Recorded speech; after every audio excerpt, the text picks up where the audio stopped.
Mes très chers amis, on est Parashat Vaishlach, 5785,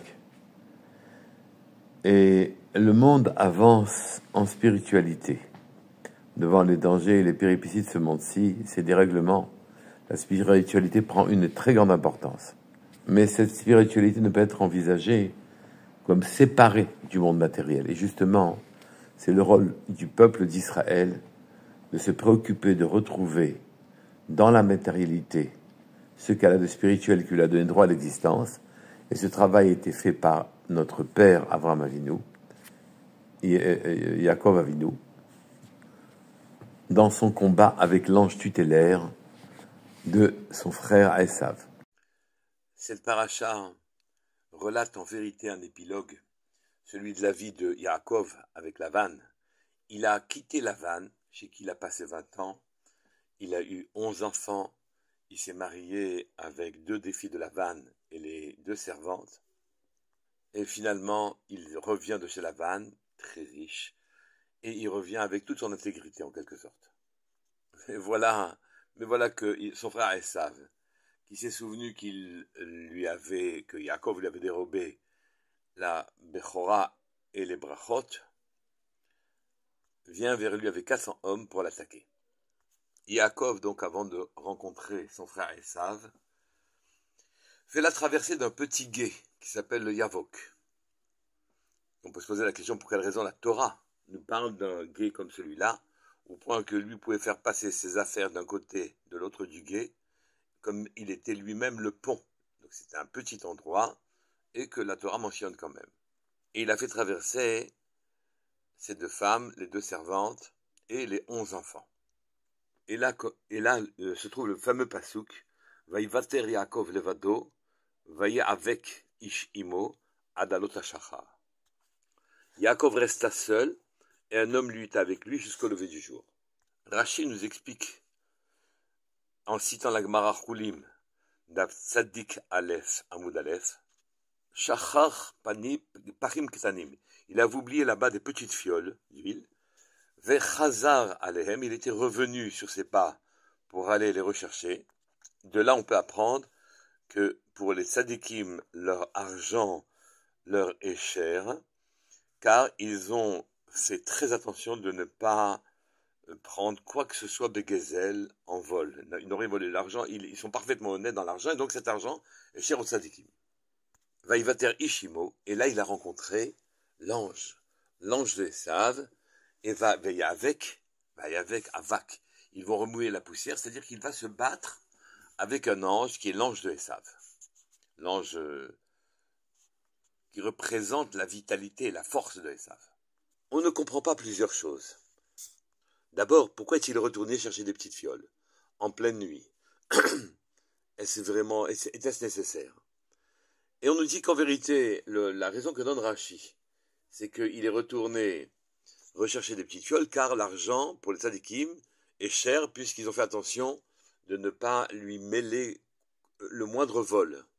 C'est bien, mais nous savons tous que la Torah interdit à un homme de se mettre en danger pour sauver de l'argent, c'est évident. On ne peut pas se mettre, on peut être mevatlim, être mevatel des mitzvot, oui, pour laisser des mitzvot, pour pouvoir et ne pas se mettre en danger. Comment se fait-il? Qu'est-ce que Rashi veut dire quand il dit l'argent est cher aux yeux des tzadikim, parce qu'il leur est précieux, parce qu'ils ont fait attention à lui, mais de là à se mettre en danger. Même les mitzvot, on ne les fait pas, si jamais ça représente un danger pour nous. Comment ça explique qu'il ait pu retourner en arrière pour rechercher des fioles? Ça, c'est une première question. La seconde question, bien plus grande encore, c'est qu'on voit qu'il s'est battu avec l'ange séculaire de Esav. Comment comprendre qu'on se batte avec un ange?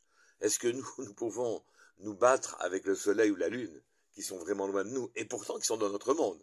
Imaginez qu'on puisse se battre avec un ange qui n'est pas dans notre monde. Comment ça est-il possible? Et qu'est-ce que cela signifie? Et enfin, je vous ai cité la question suivante, c'est que pourquoi Mavar Yavok? Pourquoi citer un gué où Yaakov lui-même pouvait faire passer ses biens d'un côté à l'autre de ce petit fleuve? Quelle importance le Yavok a-t-il? En fait, on a déjà dit à plusieurs reprises que Esav aurait pu être un tzaddik. Simplement, il était chargé de la matérialité et Yaakov était chargé de la spiritualité. Mais Esav a été défaillant. Et au lieu de faire le rôle qui lui était imparti dans la matérialité comme un tzaddik qu'il aurait pu être, finalement, il a été défaillant. Et donc, la maîtrise de la matérialité échoua désormais à Yaakov, qui détient à la fois le côté spirituel et qui est obligé d'assumer le côté matériel. C'est la raison pour laquelle il est parti chez Lavan, qu'il a été hébergé pendant 20 ans, presque 21 ans chez Lavan, et que donc il s'est occupé de la vie matérielle, à la place d'Esav. Esav aurait dû subvenir aux besoins de Yaakov, et en subvenant aux besoins de Yaakov, il prenait lui-même une part à la spiritualité. Ce n'est pas ce qui s'est passé. Yaakov a aussi épousé Léa, qui était la femme destinée à Esav, et qui devait l'aider dans sa avoda, puisqu'il était impropre à Esav à jouer son propre rôle dans le monde. Le combat avec l'ange de Esav représente les derniers sursauts de la maîtrise, les derniers combats pour la maîtrise de la matérialité. Il fallait, pour Yaakov, que la matérialité se mette au service de la spiritualité jusqu'aux plus petites fioles. Il s'agit ici de lutter avec un ange, celui qui donne vitalité à chaque chose. Et la vitalité matérielle, celle qui nous attire tellement, la vitalité qu'il y a dans la matérialité, et qui nous donne amour de l'argent, amour du kavod, et tout ce que la matérialité contient, c'est l'ange qui donne cette vitalité aux choses matérielles. Il fallait que jusqu'aux plus petites choses matérielles, Yaakov désormais en ait la maîtrise. Et donc il est logique dans ce cas-là de Yaakov, que Yaakov finalement retourne sur ses pas pour reprendre les dernières fioles. Cela dit, on en parlera après, ces fioles étaient des fioles précieuses pour lui, mais elles étaient des petites fioles, et donc il fallait reprendre, quand on lutte avec un malak, quand on lutte avec un ange, reprendre la mesure jusqu'aux plus petites choses. Et les plus petites choses peuvent devenir désormais des instruments pour la spiritualité. Il était donc important pour Yaakov de revenir en arrière, pour pouvoir s'assurer cette maîtrise sur la matérialité, qui la parole qui était échue à Esav, et Esav a été défaillant. Le Chidush Harim sur la paracha dit que chaque objet qui vient dans la propriété d'un homme, du plus petit jusqu'au plus grand, est là pour servir sa spiritualité, à la condition qu'il en conçoive l'idée, et qu'il comprenne si Mina Shamaim, si depuis les cieux on a décidé que tel ou tel objet, depuis le plus petit jusqu'au plus grand, et rentre dans sa propriété, c'est qu'il en a l'usage et l'utilité pour faire son travail spirituel. Et c'est finalement un peu, ça permet de répondre à la question que nous avions sur Rashi, comment peut-on se mettre en danger pour des biens matériels, alors que même des mitzvot on en est dispensé si elles représentent un danger pour nous. C'est qu'en vérité, il s'agissait ici du combat, pour la maîtrise totale de la matérialité.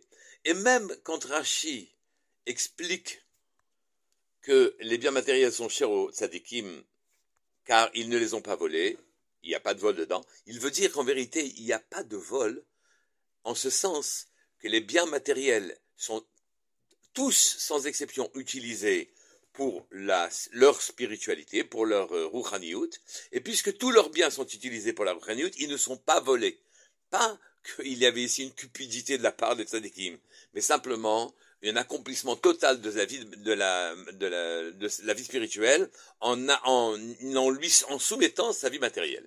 Donc même Rashi est clair quand il dit, eh bien, les biens sont chers aux tzadikim, car ce sont les instruments de leur spiritualité, et en les utilisant pour se développer spirituellement, ils n'ont pas volé les biens dont ils profitent. En fait, nous voyons une preuve de tout cela quand la Torah a décidé de nous préciser qu'il avait passé le Yabok. Le Yabok, c'est un gué, donc, et un homme pouvait faire passer ses biens d'un côté à l'autre, donc c'était pas un endroit remarquable. Mais Yavok a pour gematria 112, qui est la somme des deux noms d'Hachem, Elohim et Yud Kevavke, 26 et 86, qui fait 112. Yaakov avait passé et repassé le Yavok dans les deux sens. C'est qu'en vérité, il avait la maîtrise non seulement de l'intervention divine de manière surnaturelle, qui est le Yud Kevavke, mais il représentait, il était l'instrument de Dieu aussi en ce qui concerne Elohim, qui représente toutes les forces matérielles, toutes les lois naturelles, tous les fonctionnements naturels. Là aussi, il en avait la maîtrise. Et effectivement, il était, en tant que Yaakov, le support, le canal de Yud-Ke Vav-Ke. Il est devenu maintenant, il va s'appeler Israël, il va devenir le support même de la matérialité, la spiritualité. Il a une maîtrise totale des deux mondes en quelque sorte. Il a fait le travail d'intégrer le monde de la matérialité dans la spiritualité. Le monde matériel avant lui était coupé de toute spiritualité. Désormais, il a unifié les deux mondes. Est-ce que se répugner au vol est plus importante que sa propre sauvegarde physique? La Gemara dans Choulin est donc venue nous enseigner quelque chose de magnifique. C'est que Yaakov était contraint